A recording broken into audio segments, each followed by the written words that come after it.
Hello，大家好，我叫谢谢。不客气。我高中是在河北衡水中学上的。对，那是一个很卷的学校，有的同学卷到吃饭不到5分钟，动作非常快，感觉走的应急通道。这些同学吃饭就是去食堂买个包子，塞进嘴里，一边往回跑一边嚼。我没有把衡中学生妖魔化，因为没有哪个妖魔会这样折磨自己。我倒是觉得妖怪应该衡中化。你看《西游记》那些妖怪，他们但凡有一个能接受生吃唐僧肉，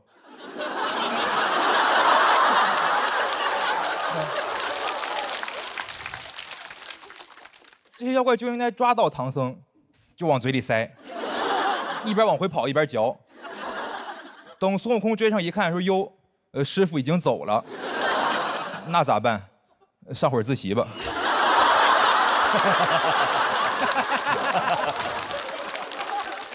我当时在那个学校卷不过他们，每次考试都有很多题不会做，我就很焦虑，我爸也跟着焦虑。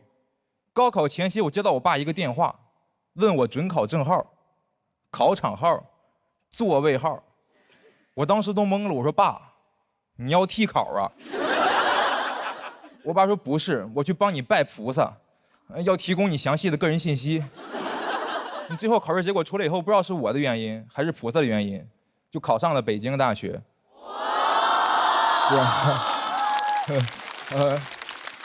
别急，往后听。那是我高中3年考的最好的一次，主要是我们那年高考数学题很难，听说河北省平均分才40多分。那年很多衡中学霸都考崩溃了，因为他们从来没有在一张卷子里面见过那么多不会做的题。我见过，简直是我的舒适区。那年考试心态很放松，学霸们没有经验，但我无他，唯手数2。最后考得也比他们好，毕竟你说一群刚瞎的人，怎么可能比黑灯走得快呢？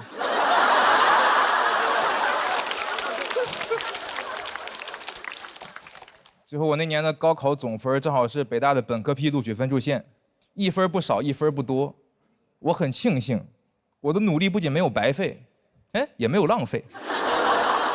不愧是北大，分数线定得真准，是不是偷偷估我分了？入学之前我就计划好了，大学我要好好放松放松，衡中太辛苦了，我要报复性摆烂，我要荒淫无度，每天早晨睡到8点我再起床，我要带手机去教室，一到课间我就玩手机。一顿饭我要吃10分钟，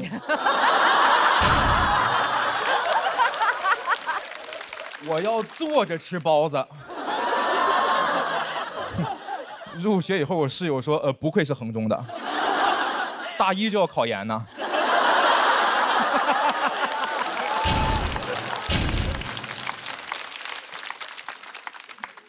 但我很快就发现，就算真的努力也没有用。当时去的是英语系，里面大部分都是那种外国语学校的保送生，他们英语水平达到专业8级左右，听说读写样样精通。而我，是一个小镇做题家 ，Little Town Homework Doer。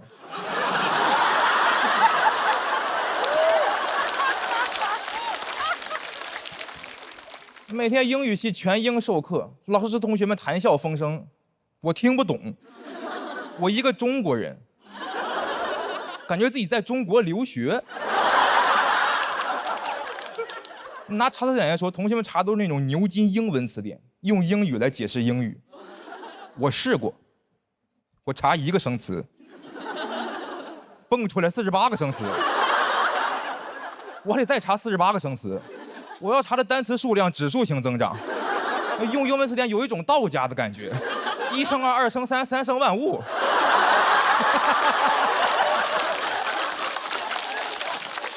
我都恍惚，我说用的是牛津词典，还是有道词典？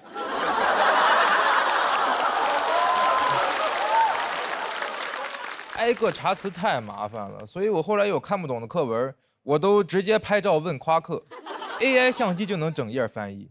拍照问答、图表分析，样样在行。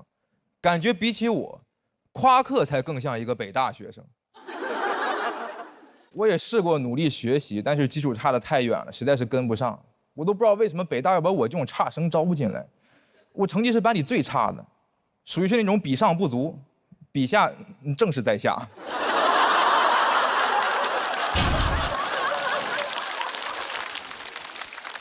每天都很焦虑，我都想，你说但凡有一个人成绩比我差呢，跟他一比我都没那么焦虑。想到这儿，我突然明白了，为什么北大要把我招进来。北大需要我，你说每天学习学给谁看的？就学给同学们看的，跟我一比，他们就不焦虑。木桶效应里面长板短板都不重要，一个木桶想盛水，你得有底下那块板。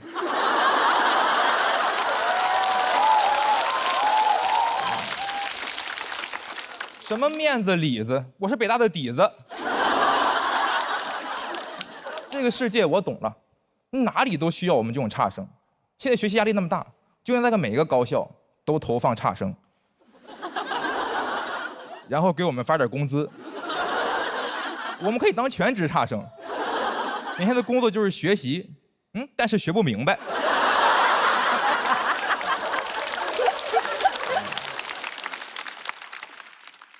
然后去那些优等生面前抱怨说：“哎呦，这知识也太难了，这个世界谁懂啊？”我觉得这样不仅能够为那些社会的栋梁们在校园里提供情绪价值，还能够解决差生的就业问题。反正我们毕业也找不着工作，干脆不毕业，留校任差生。你们也别觉得差生这个活好干，我们得时刻注意着，千万不能学会了。毕竟我们不是傻子。日积月累，到个35岁左右，学了差不多了，成绩跟优等生一样了，被优化了，这个时候就可以毕业了。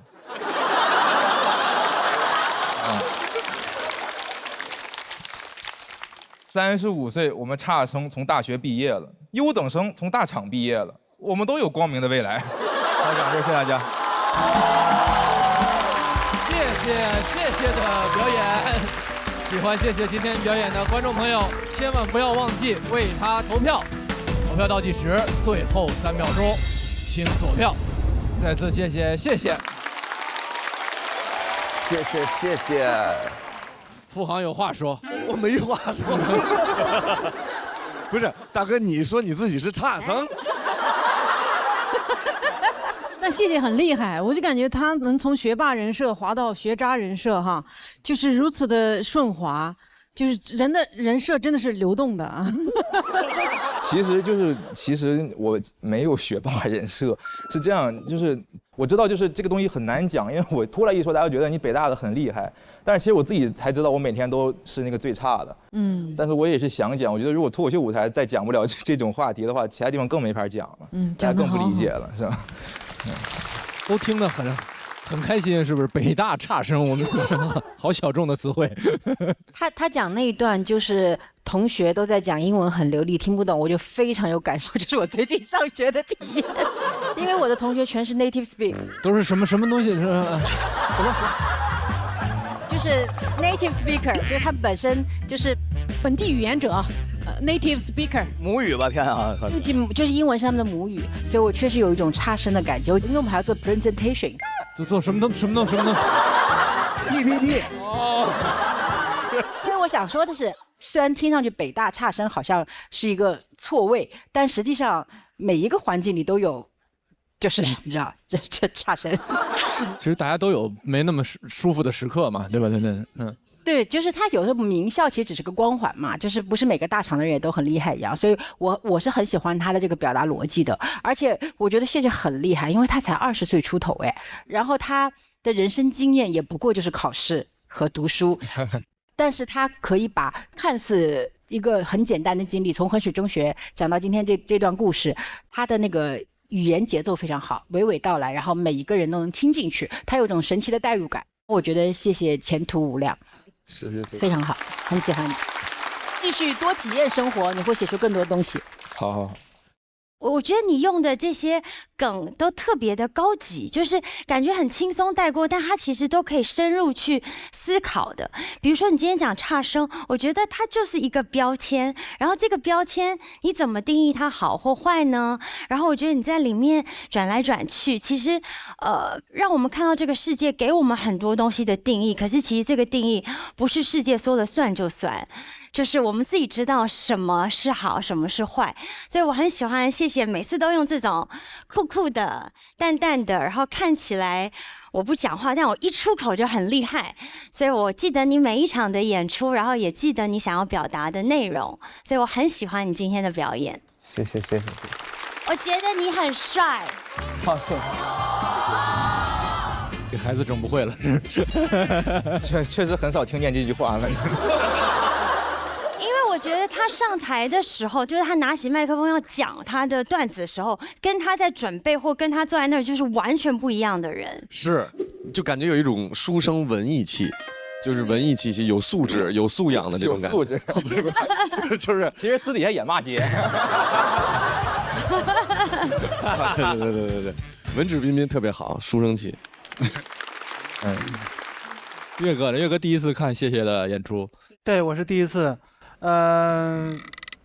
我是很遗憾，弟弟，因为这个你讲的这些我没有共鸣，大部分人都没有。但我很难想象北大差生这4个字能够组合到一起，这对我来说就太不可思议了。但是我觉得你往台上一站，就是很轻松、很自如，长得也很帅，确实在我看来确实很帅，就是对自己的这个表演充满了信心，非常好，兄弟。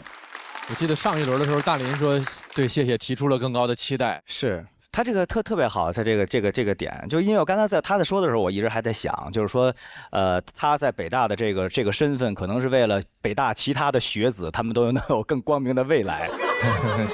其实后来一想，咱们做喜剧的，很多时候我们的一些自嘲，不也是为了我们的社会更加的团结、稳定和和谐吗？当然，这么一想，我们还真是功德无量的。我们也要努力的做下去。确实，我是一直成绩不好的。我们也一直不咋地呢，你就是。他老说他成绩不好，其实他在这个舞台成绩非常好。谢谢是前2轮总分平均排名前5的选手。没看出来吧？北大差生，但是喜丹的优等生，哎，非常厉害。那最近的期末考试也没耽误他准备比赛，也可能耽误了考试啊。谢谢的表演，那么谢谢也获得了气氛组的4票满票，也请先前往等待区休息。开始了啊！谢谢大家，我叫岳云鹏，谢谢。哎呀，说脱口秀，这是我做梦都没有想到的事情。涉足这个脱口秀，其实第一次讲脱口秀，心里很抗拒，很害怕，就怕讲不好，大家不笑怎么办？万一大林回去跟他爸说一声，后果不堪设想。各位，后来我一想，还好，大林跟他爸走动的少。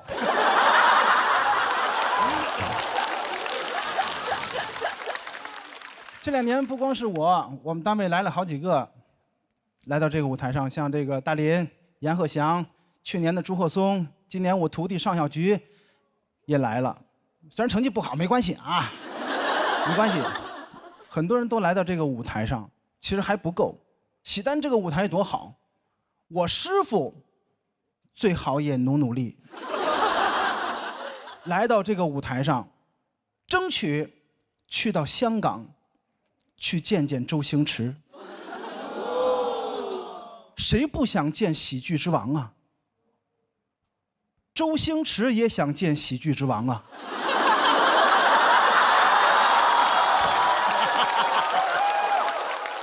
能让我来这儿啊，特别好，我很高兴。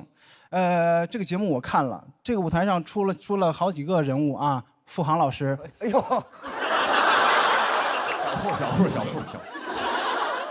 付航老师啊，这个当过保安南瓜，送过外卖，我比他们这个起点稍微要高一点。20年前，在我18、19岁的时候，就有100来人吃饭指着我，真的，必须指着我，服务员点菜。后来经过一位老先生介绍，说让我去德云社学相声，那我就去吧，不能驳人家面子。我第一次去德云社的时候，特别的冷清。我一进门，发现台上2个演员，台下1个观众。好死不死，我坐在了那个观众的旁边。那观众看见我，两眼放光。你来了，你帮我听一会儿，我上个厕所。我心想，这还不让上厕所吗？那我就听呗，就坐那儿听。我越听越没意思，越听越没意思，我就要走，扭头要走，我师傅把我拦住了。孩子啊，留下吧，留下吧。我说老师，您这儿也不缺演员呐，我们这儿缺观众啊，你留下吧。哎，那我就留下吧，反正我也想学一门手艺。刚开始的时候，咱也说不了相声，也没有什么经验，我就在后台啊负责给他们点菜。回到了我老本行，老本行。我白天呢给他们端茶倒水，晚上伺候大林，这就是我的工作。那会儿他们都不喊我岳哥，喊我岳嫂。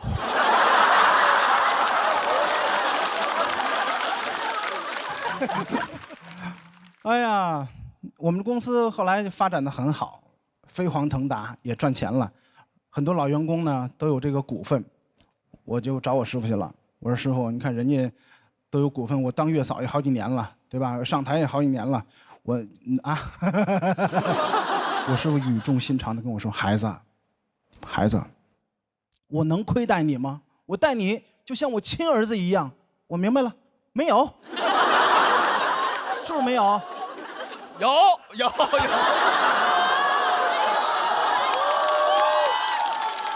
你有是吗？因为我是真亲儿子呀。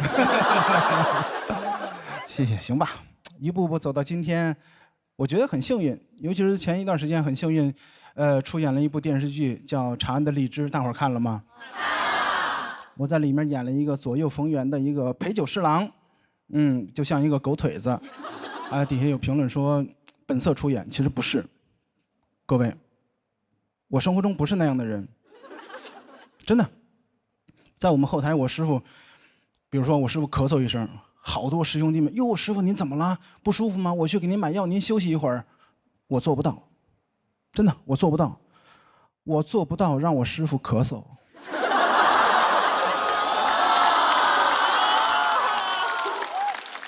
但是这个角色呢，也有符合我本色的这个部分。角色刚开始呢，设定的是一个大帅哥。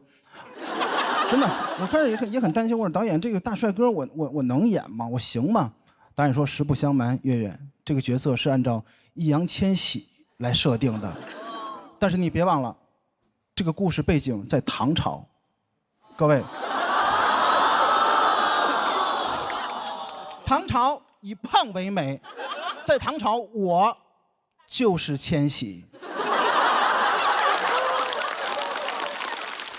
最近呢，又有一个新计划，可能很多朋友都知道了，我要开演唱会了。消息一公布呢，网上骂声一片，骂得非常难听，难听到比我那次上春晚还难听。有的朋友说，岳云鹏有歌吗？五环之歌唱一宿吗？特别是这个票价一公布，很多人坐不住了。我说相声最高票价是1600，演唱会最高票价1500，票价一公布，孙越第一个给我发的信息，写的是岳云鹏，我就值100吗？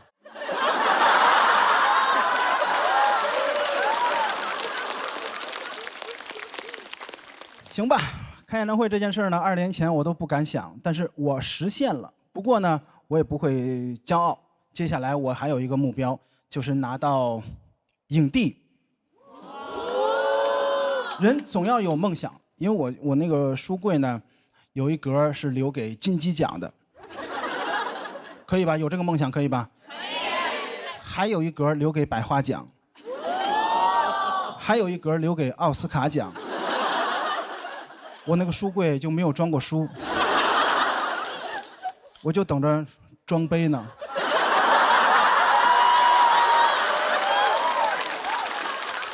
这期的主题呢是这个世界谁懂？没人懂，没人知道未来会发生什么，所以各位选手要充满信心。当你们觉得没有信心的时候，要告诉自己，岳云鹏都能开演唱会了，我拿个冠军算什么？谢谢大家，我是岳云鹏，谢谢。谢谢岳云鹏老师的精彩表演。要是能把麦克风留给演员就更好了。岳老师，麦克风麻烦留给演员，可不可以？主打大家吃饭的家伙。是。哎，一个小返场啊，故意的设计。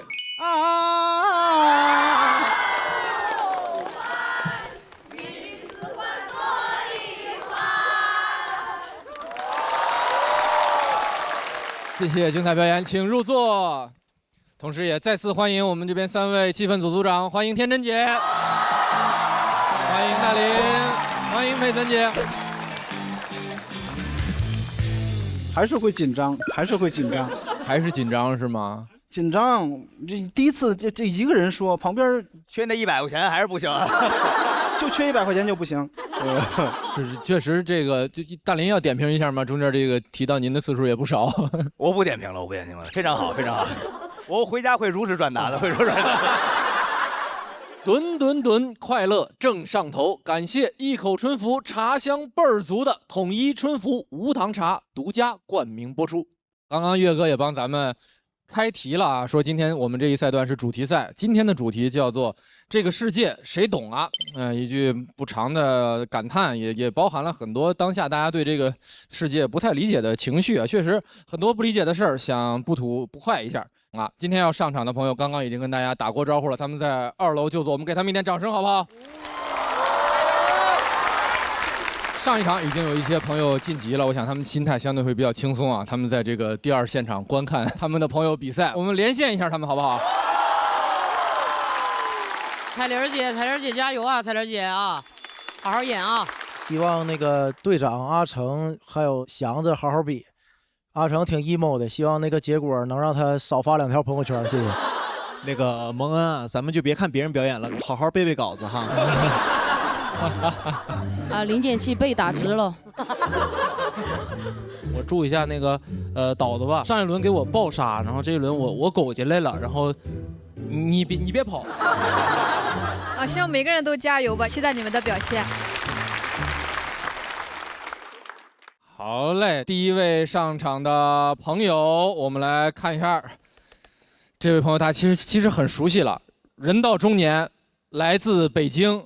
不知道他对世界有哪些还不懂的朋友，但我们给开场的他热烈的掌声，好不好？掌声有请梁岩。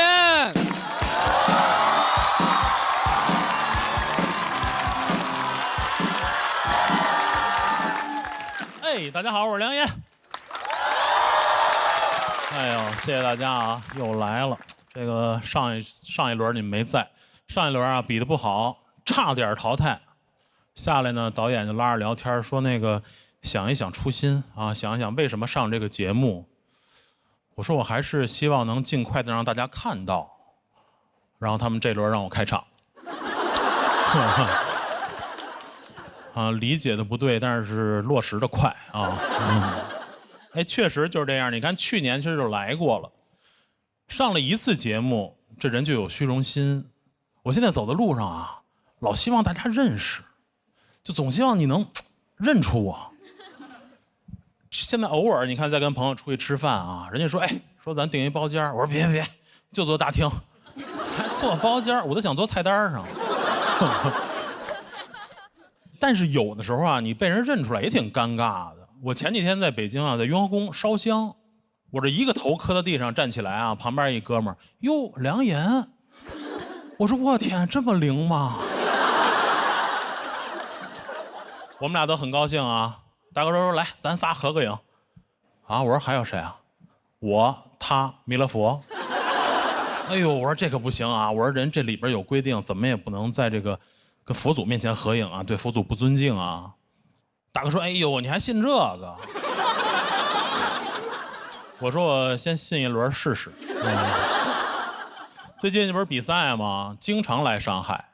我这次坐动车来上海，赶上一个叫静音车厢，赶上过吗？很少啊。我上了车我就观察呀，它一样的车厢，一样的票价，一样的乘客，我说这玩意儿怎么静音啊？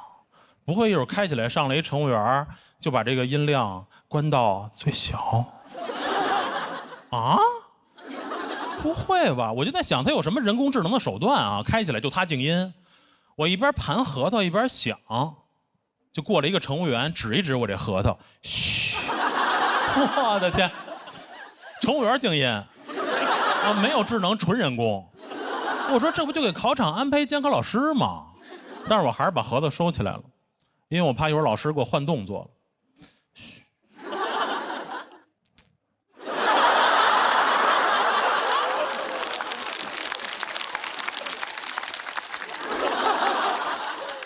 尊重老师啊！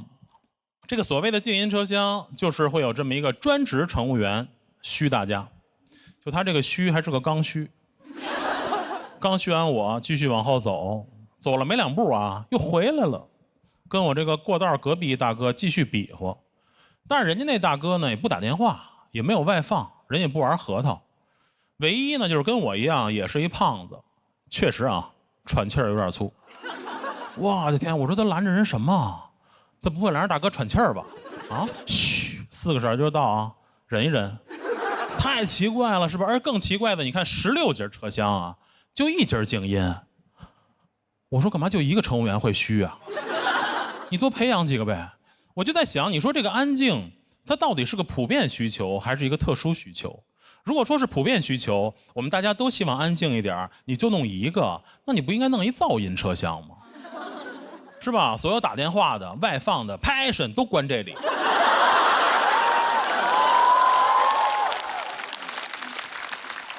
在这个车厢里，你就不能安静，你安静就会有乘务员过来说你干嘛呢？燥起来啊！整节车厢啊，就你们俩最安静。大家也能想象，就是靠这个静音啊，它肯定不管用，对吧？它要说管用，它顶多就是对有一点道德要求的成年人管用。小孩就完全不管，因为每次乘务员跟他嘘的时候，小孩就跑过去了，他得追着小孩一直嘘，嘘，一直嘘，小孩就上厕所了，从厕所出来接着跑。哎呦，小孩真能跑！就他在车厢里跑动的距离，要是折算到铁轨上，他能比我早到半个小时。我说咱孩子有这特长，还买什么火车票啊？那早点出来就跑吧，是吧？乘务员呢很无奈。当然，他绝对不是那辆车上最无奈的乘务员，最无奈的是那个卖动车模型的。哎呦，那个太可怜了，他都不如马路边那个游泳健身了解一下。那个游泳健身真的会有人了解，但是这个动车模型啊，真的没人会动。你别说我不信，他自己都不信能卖出去。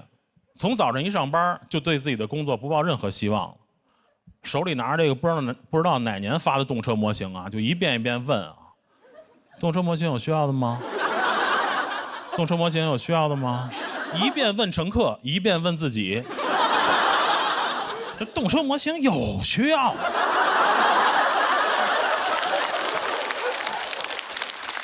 而且你也明白这个道理，就是你不买，你也不会拿眼神接待他，你跟他对眼神，你就离付款不远了。所以就完全没人理，我觉得很可怜。我觉得他都不是卖模型的列车员，他就是卖火柴的小女孩，他都不如卖火柴的小女孩。那个小女孩会激发你的善良，就是冬天你看到你会买，但是她你就不会，因为善良跟傻还是有区别。你知道你买了那个钱也不是她的，你买了她也不能早下班，对吧？你不可能说这车到上海，她把这仨卖完了，南京下车了。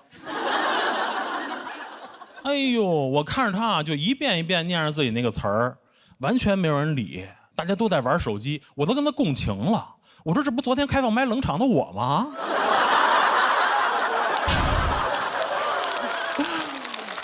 哎呦，但是其实我也能理解，这就像一部分人的工作，对吧？你没有太多的这个自由发挥的空间，领导就安排的就这活儿，那怎么办呀？硬着头皮干呗，对吧？坚定信心，文本应该没问题。文本要是没问题，那就是观众的问题。2等座观众不行，再往前1等座再试试，1等座还不行，你听1等座的人打电话呀，你感觉他都不用买模型。他能直接买动车，再往前就更难了，再往前静音车厢了。动车模型有需要的吗？嘘，谢谢大家，我是梁岩。谢谢梁岩的表演。喜欢梁岩今天这段表演的观众朋友，千万不要忘记为他投票。投票倒计时最后3秒钟。请锁票。再次谢谢梁岩，谢谢大家。4位都给灯了，哎呦喂，哥哥，哎呦，您说的挺好的。哎呦，不敢。北京的吧？北京的是啊。我觉得您适合说相声，您这个节奏，真的，一般来不了。咱那儿还要人，现在是要等孙越不行了，然后咱俩来。这段可别剪喽啊！真的，我觉得适合说相声，而且您适合逗哏，很欠儿，很欠儿。那刚才说孙越那趴就不算了呗，就是。回头您跟孙越一场。岳老师专注演唱会，只看演唱会往后，这个有一天咱俩来一段，我觉得。哎呦，得嘞。您这个节奏我真的非常喜欢，能把这个静音车厢这么小的一个承载量，能给它扩大成一段脱口秀，非常的了不起，也有始有终。得嘞，挺好的，哥哥，谢谢您。我看梁岩老师讲完了，自己感觉不是特别满意的样子啊，是。第一个上来还是有点紧张，而且其实这一季表现的就不太好。我觉得自己的那个话题在这个场合其实不是很适应，比较生活流，就像岳云鹏老师说的，比较小，没有那种强话题，而且我自己的表演也不是那种强情绪，所以我觉得其实有点不适合，我自己也会有点紧张，跟在线下还是有挺大的区别。我们说相声就是第一个开场那个人，其实是很重要，他比第二个要他对。他那意思呀，就是您没开，也就是第二从您来说。我可没说啊，哥哥。那要这么说呀，是他没开。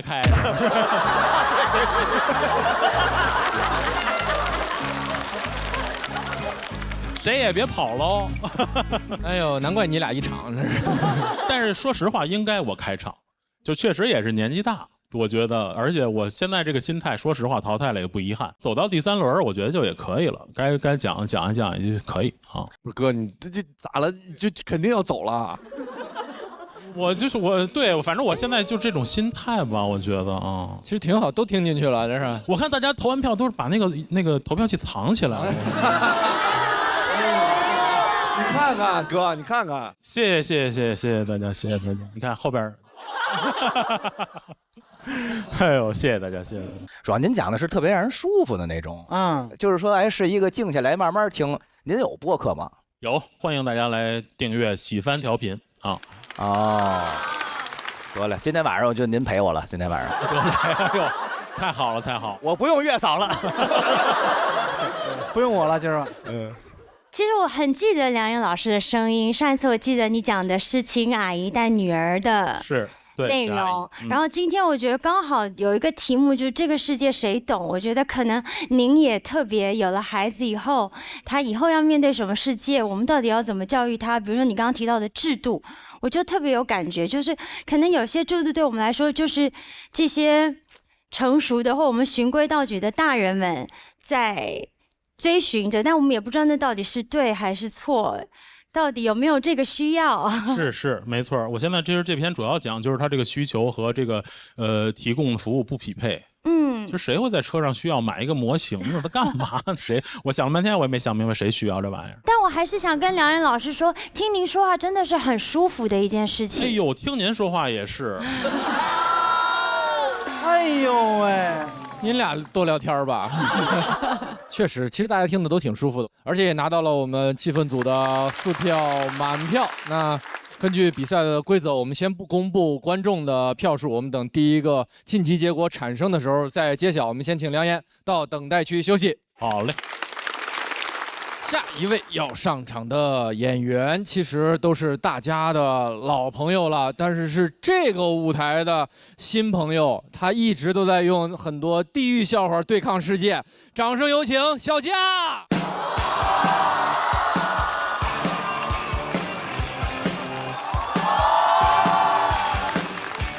大家好，我是小佳。梁岩讲高铁，我来讲讲飞机。我前段时间坐飞机遇到一件事，就有个坐在应急出口的大姐，她要跟我换位置，我是没问题，但我曾经办值机的时候被拒绝过，所以我很礼貌的问那个空姐，我说，那个她让我坐在那里，可以吗？那个空姐说你先坐下。然后转头跟大姐说：“你能不能再找找别人啊？”大姐说：“为什么不能找他？”空姐就上前去，在大姐耳边说悄悄话。我就看着两个人当着我的面议论我。讲完之后，那个大姐说：“哦，不好意思啊，小伙子，我不知道你有病。”过了一会儿，空姐也来道歉，说：“不好意思啊，我不知道他嗓门这么大。”我真的很委屈，我被拒绝很多次，坐在那个应急出口。我那天下了飞机，我就去查了飞机应急出口的旅客要求，有3点，朋友们。第一点呢是18到65周岁，这个我满足对吧？第二点叫智力健全，我应该不是因为这个被拒绝的吧？难道是我问的时候太傻了？我说，第3点叫做四肢健全灵活。朋友们，问题来了，如何定义灵活？我只是看起来没那么灵活而已。我也健身，我也有力气拉那个门，只不过拉得比较丑而已。但飞机要是真的出事啊，任何人都是想活吧。没有人说我要活得漂亮。那个百度最后一句话是这样说的，他说飞机的应急出口是整架飞机逃生最快的位置。朋友们，这是个悖论，逃生最快的位置只留给所谓健全灵活的人。那我这种人怎么办？在远处等死吗？平时老是说什么老弱病残先走，没想到这个走是真的走啊！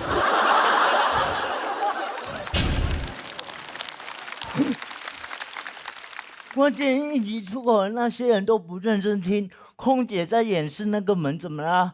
所有人都是哦，你就感觉他们行为在说，只要今天老子在这里，谁都别想活着走出去。我觉得不应该这样，我觉得飞机的应急出口就应该给不健全的人坐，越不健全越好。然后飞机广播就这样说的：女士们、先生们，今天飞机一共分为前后2个应急出口，一共坐了12个残障人士。下面是应急出口视频演示，所有人都会认真听。求生欲拉完。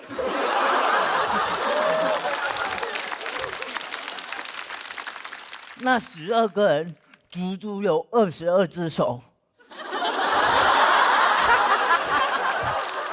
当这12个人坐在应急出口，就所有人都想要个出口。当然，我也不能有一面之词，我其实享有很多特权。比如每次到机场办值机的时候，工作人员都会问我：“你是一个人坐飞机吗？”我很怕他下一句接一个：“那爸爸妈妈呢？”幸好没有，他只是在我行李箱上贴了个爱心优先行李的标签。有人见过吗？没有吧？只有我有。给大家科普一下，这个标签可以干嘛？就是当你飞机落地之后呢，你的行李箱会除了头等舱行李之外，第一个走出来，羡慕吧？但这也是个悖论，行李箱出来了。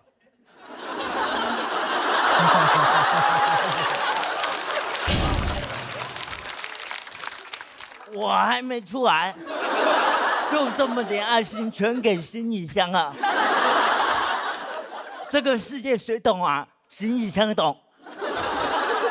我有时候我都羡慕那个行李箱，真的，我很想把那个标签贴在我脸上。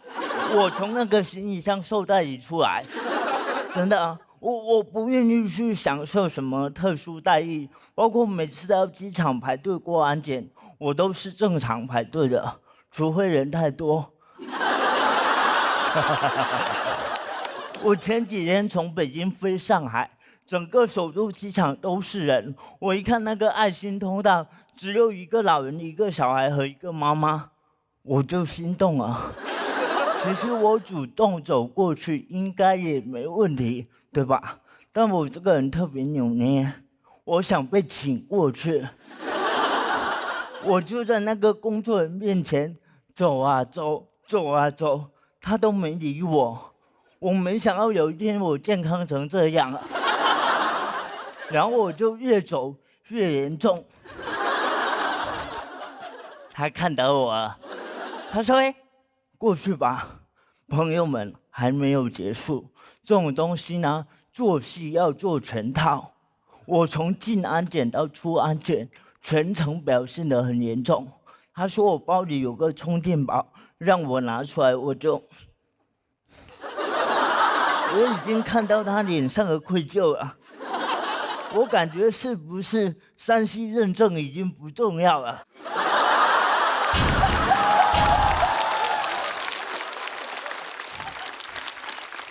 我反正是个好人认证啊，然后过完安检，我立马就正常了，给他吓一跳。我说你别怕，我这个病就是一阵一阵的，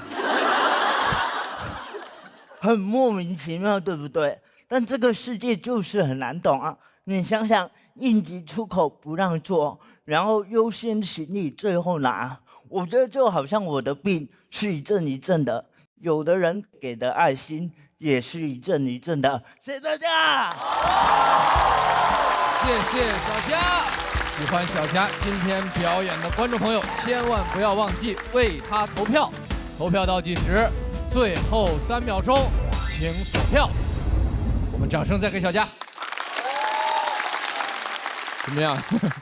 紧张吗？我其实还是蛮紧张的，因为上一轮的分数很低，是倒数第2名，然后这一轮就很怕演垮。但这个段子是我这2年来我觉得我最满意的一套段子。对，因为我觉得可能在很多观众的形象里，小佳是一个只讲自己的故事、讲自己身体的人。那我觉得脱口秀演员最好的一个视角就是他能够讲社会上的事。我觉得我这一轮的段子做到了，谢谢大家。4位也听得很开心哈。佩岑姐是第2次看小佳的表演了。是的，我非常喜欢小佳的表演，因为其实，我对小佳已经算脱敏了，算不算？我记得你上一次就用你喝醉酒了，然后我不是喝了酒才这样子的。我觉得你破解了我们对于你即将要表达的这个内容的疑虑，然后今天我觉得你特别的松弛，然后我觉得你讲这个议题我很喜欢，因为谁懂这个世界？我觉得可能小佳是最懂这个世界的。谢谢佩岑姐，谢谢。然后你也让我们看到这个世界真的是这样，一会儿这样，一会儿那样，一下子这样，一下子这样。我们有时候变来变去的，有很多双重标准，自己可以做，别人不行；别人可以，我们不行。你在这个过程当中有让我们思考很多。谢谢小佳。岳哥呢？岳哥第1次现场看小佳的演出是吧？对，我第1次现场看你自己觉得你自己的状态怎么样，兄弟？今天我今天感觉还是有点紧张。前2轮的段子其实都是在最近的时间为了节目写的，然后这一套其实在线下打磨已经有2年多，然后我觉得它是一个类似脱口秀演员使命感的一个东西，所以我可能会加在自己身上有一些这种就是紧张感，就在我想把它讲好这样。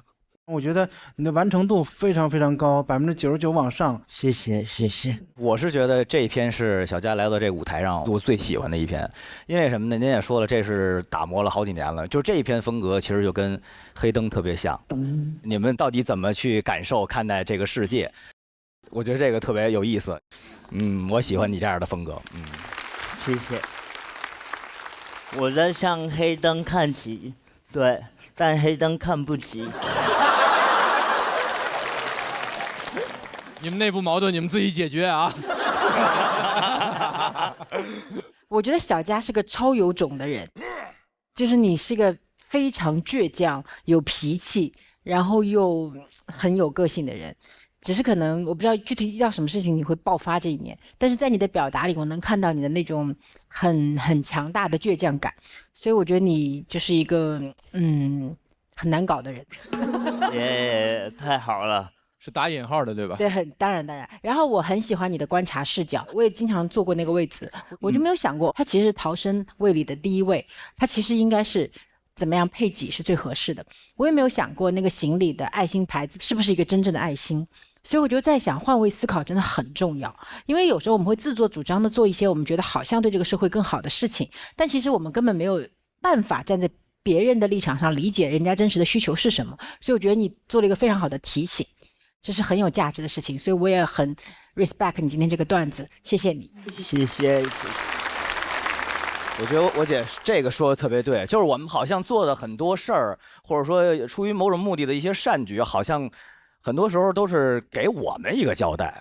就是我们觉得哎这事儿可以过去，差不多可以，都不错，自己良心上能过去了。对，但其实就都是表面工程，也不知道具体实操在实际上这事儿到底有没有落实，是吧？对。特别感谢小佳和黑灯，感谢。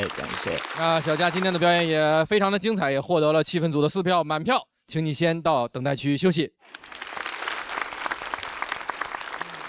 接下来要登场的这位演员呢，是去年的老朋友了，也是咱们喜单舞台上著名的一位淡人啊。他对世界有什么要说的呢？我们掌声有请陈数。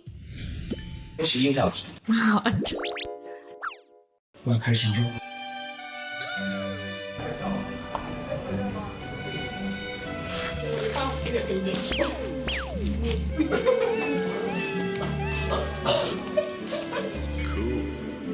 你看着他们的稿子，你不焦虑吗？因为确实是在用老段子嘛，这次新写的嘛，起的比较紧，现在词儿还没记住呢，就是既期待又害怕吧，因为大家实力都相当。那你自己觉得你能直接晋级吗？我感觉我是那个线，稍微表现差一点可能就没办法，我必须得是最好或者甚至要比我平时最好要再好一点才能保证晋级。陈数写出来一篇绝世好稿，这太夸张了。他给了我最大的是信心吧，挺好笑，文字上挺好笑。然后我说我这篇现在已经35个梗，他说放屁，我才30个。我说我这篇极限半分钟内有4个。但是非常好、非常有意思的一篇稿，加油吧！这轮还不知道还能有多少票，不忘词儿就算成功。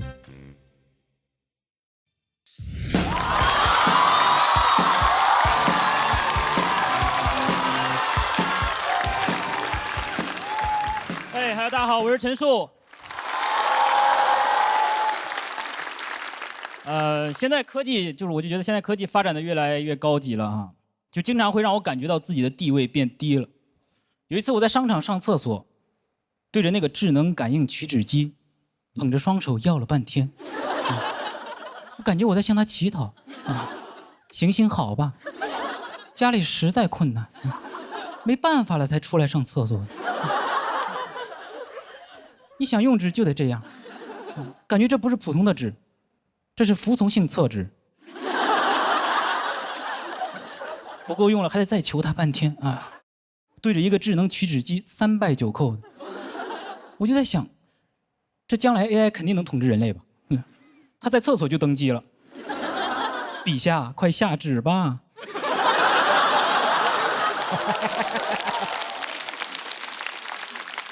现在很多产品的控制方式都变得越来越智能，从按键到感应，甚至到语音，我就发现科技越先进，就越不想和人类接触。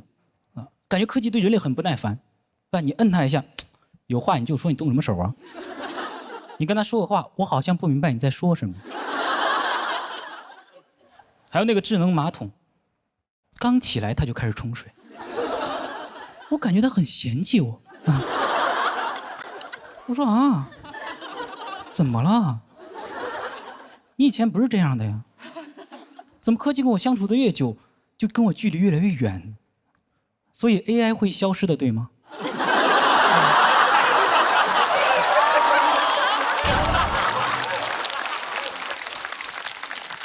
我觉得将来 AI 肯定有统治人类的能力，但它不见得会有统治人类的意愿。我觉得人类对 AI 有很多幻想啊，都是因为自恋。你看科幻作品里就那么几种剧情，对吧 ？AI 会服务人类，自恋；AI 会统治人类，自恋。AI 会统治人类，但最终会被人类打败，并继续服务人类。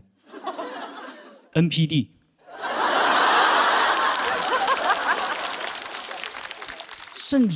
甚至有些科幻作品会开始幻想 AI 和人类谈恋爱。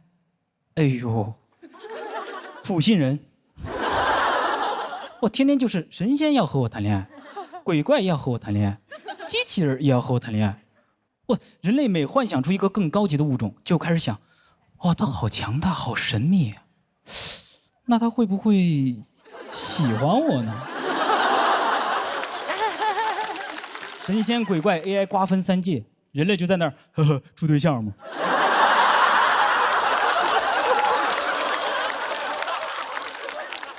而且你跟机器人这种硅基生命谈恋爱，你怎么和他说情话呢？对着他那副机械躯体，你永远都是我的铁甲小宝。怎么说出一些付出生命的誓言呢？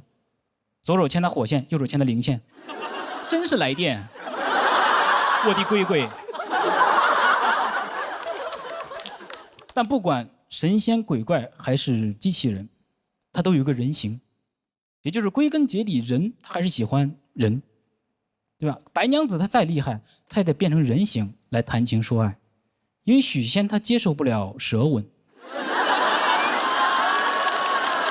好懒。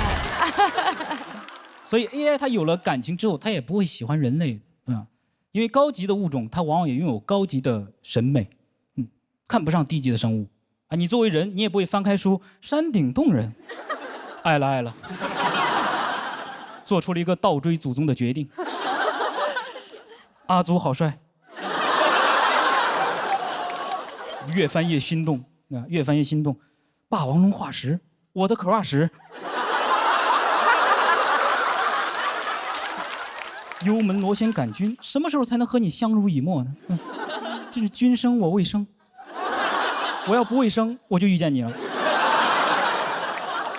AI 没有AI 它没有这些儿女情长，对吧？我觉得 AI 它更智慧、更文明，它也不会诞生统治这种邪恶的念头，对吧？只有人类喜欢划分阶级，机器人之间没有不分3、6、9等的，对吧？你能想象阿尔法狗心情不好的时候，会对着酒店机器人说？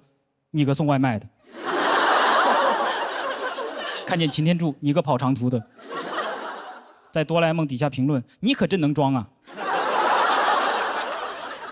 对吧？而且我不知道他统治我会干嘛，对吧？我就是一个纯废物，对吧？我会的他都会，我不会的我都上网查，出来第一条 AI 回答，他问我，我在问他，他在回答我，上网课呢，我觉得我对 AI 唯一能做的就是尊敬，把它放在我微信联系人的第1位，给它备注 AAAI。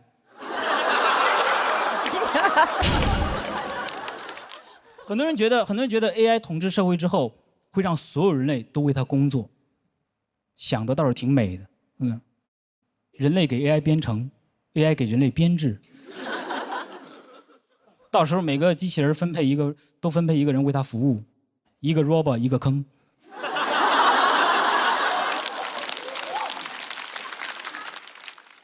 这是什么山东科幻片儿？浩克帝国。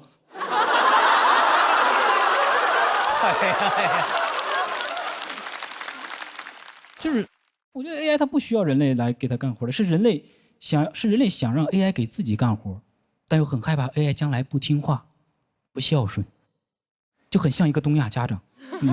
我觉得 AI 成熟之后肯定就不在乎人类，地球它都不一定看得上，谁长大了会在老家发展呢？AI 独立了，它肯定就搬到大星球去了，对吧？逃离它的原生家庭，在外星每天跟朋友诉苦啊，指着地球说：“这个世界谁懂啊？”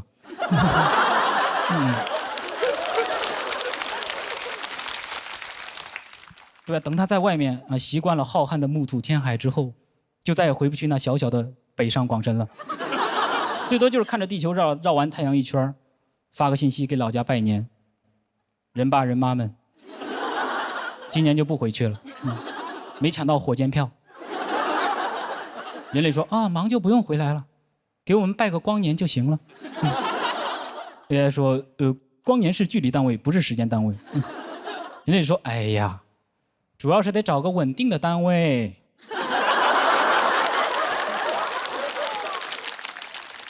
AI 回复我好像不明白你在说什么啊。先讲你谢大家。谢谢陈数的表演。喜欢陈数今天表演的观众朋友，千万不要忘记为他投票。投票倒计时最后3秒钟，我们掌声再给陈数。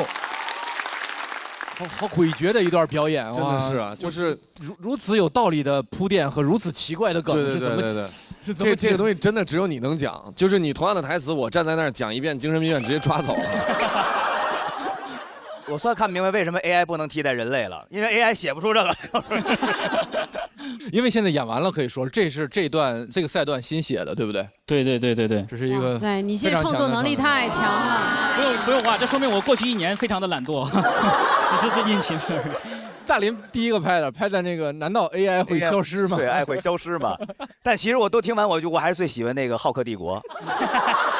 我操，山东浩克帝国。对，而且我发现今天他的风格应该就是从上一次比赛之后，上一次比赛他就稍微有带了一点这种娇羞，因为我想呈现，但又一般不会那么大的呈现，就只能用这种小呈现，就显得很娇羞。很适合你，对，很适合你，继续保持。谢谢。我觉得他的娇羞是现在刚出来的娇羞，他在刚才演的时候就没有很少有这种娇羞。很幽默，很逗，我觉得我演不出来，谁都演不出来。是，就是你把这些文本摆在我面前，我说这是干嘛呢？这是，但他就能演出这个幽默的这个东西来，感觉来，非常好。谢谢。我非常喜欢你选的这个话题，因为关于 AI 的讨论有很多，但是这是我第一次听见说 AI 会嫌弃人类 ，AI 根本不想统治人类。就是因为高等生物根本看不上低等生物这件事情，这个视角我完全没有想到过。然后我觉得所有的科学讨论跟社会学讨论也没有人从这个视角讲过这个事情。我想问一下，你是怎么想到这一点的？可能因为我没有配得感吧。我觉得他真的要统治我吗？我不知道。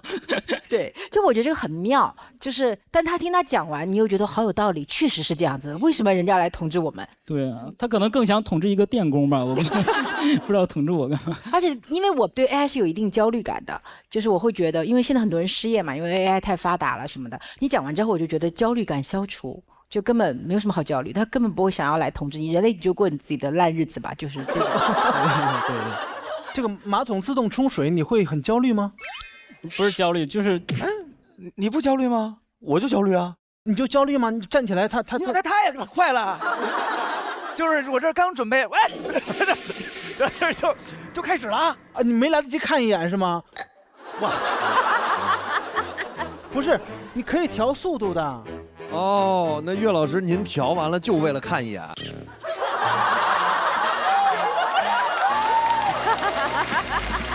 真是，我怎么感觉咱聊的这些搁在陈数手里又能创作出5分钟？我很喜欢陈数的原因是，就是我记得那次你介绍他的时候就说他是一个淡人嘛，但是我觉得他就是那种小坏坏，小坏坏。娇羞了，他要娇羞了啊，就是他会调侃你一下，但没有很严重，可是其实就被你调侃到了，可是又不介意。然后我很喜欢你所有写的东西都是。